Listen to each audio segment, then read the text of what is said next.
vous avez un ballon à la maison et vous ne savez pas quoi faire comme exercice pendant la grossesse, je vous en propose quelques-uns qui peuvent être utilisés si vous avez des tensions au niveau du dos et du bassin ou qui peuvent être faites là, en milieu, fin de 3e trimestre en vue de préparer le corps à l'accouchement.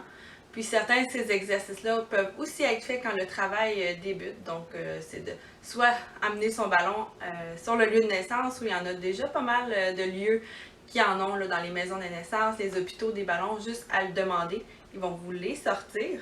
Ce que je recommande, c'est que quand on est assis dessus, genoux et hanches soient environ à 90 degrés et que le ballon soit bien gonflé.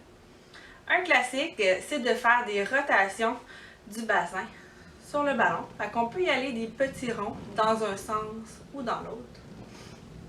Ou vous pouvez y aller aussi des plus grands ronds. Donc c'est vraiment vous de voir qu'est-ce qui vous fait du bien.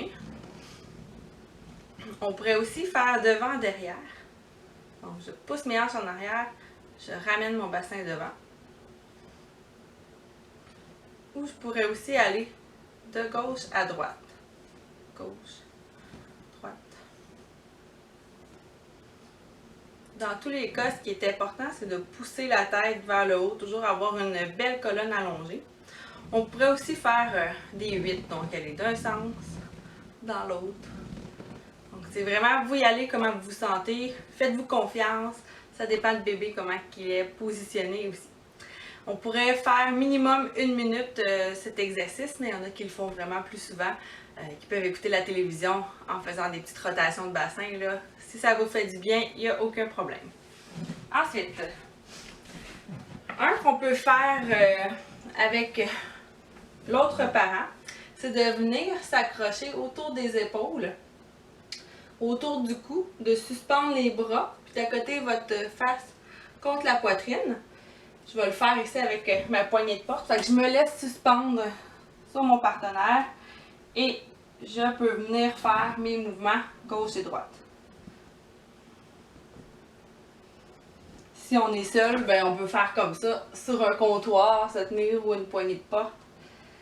Ça nous aide aussi à venir étirer la colonne, donc toujours dans le but de faire de la place à bébé. L'autograndissement de la colonne, c'est vraiment l'idéal. Sur le lit d'hôpital, bon, qui va être peut-être un peu plus haut, s'il est plus bas, pliez vos genoux. On pousse les hanches derrière, on vient prendre le ballon dans ses bras, on accote la tête, on peut fermer les yeux et je fais un mouvement de gauche à droite.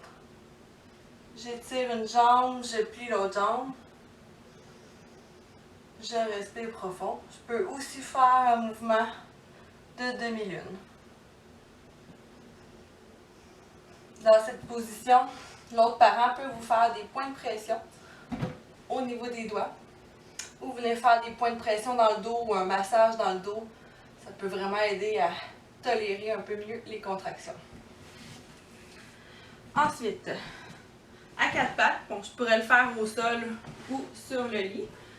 Je vais venir étirer, donc je pousse mes bras devant, j'amène mes fesses derrière, ma tête entre mes bras. Je remonte. Je pousse, je m'étire. Je tiens 1 à 2 respirations. Et je reviens. Dans le cas que les contractions, que vous êtes dans le travail actif, là, ça va être plus des positions que je me laisse en appui. Celui que je vous montre, là, ça serait plus en 3e trimestre. Si on a des douleurs au niveau du haut du dos. Toujours à 4 pattes. Si je viens ici m'accoter, ben, je pourrais aussi faire ma demi-lune d'un côté et de l'autre en étant bien appuyé sur le ballon. La position à 4 pattes a l'avantage de décharger le périnée. Donc si on a des sensations de lourdeur en fin de grossesse ou qu'on veut vraiment qu'il y ait moins de lourdeur lors de la descente du bébé, utiliser la position à 4 pattes, là, ça fait vraiment du bien. Dans les autres positions, je pourrais aussi faire ce que j'appelle la sirène. Donc c'est de venir s'accoter le corps sur le côté pour essayer de faire de la place en asymétrie. Donc je peux faire quelques respirations comme ça, tout en me faisant masser le dos. Et je compare avec l'autre côté, est-ce que ça me fait du bien d'être asymétrique d'un côté, est-ce que ça dégageait un peu bébé qui peut être coincé dans un côté.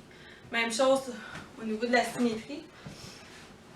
Je pourrais être aussi, tout en étant à quatre pattes, allonger une jambe. Et encore là, je fais mon mouvement de bascule d'un côté et de l'autre. Mais au lieu d'avoir les deux jambes symétriques à quatre pattes, j'ai éloigné une jambe. Donc ça fait de la place différemment au niveau du bassin. Et là, restera à voir quelle jambe qui fait le plus de bien. Est-ce que c'est quand j'ai ma droite qui est ouverte, quand j'ai ma gauche qui est ouverte? Est-ce que ça fait progresser le travail différemment? Donc ça, c'est plus une position à utiliser pendant le travail actif. Voilà, j'espère que ça vous a donné des idées à faire avec votre ballon à la maison en vue de se préparer à l'accouchement ou pourquoi pas pendant que le travail débute, soit à la maison ou sur le lieu de naissance.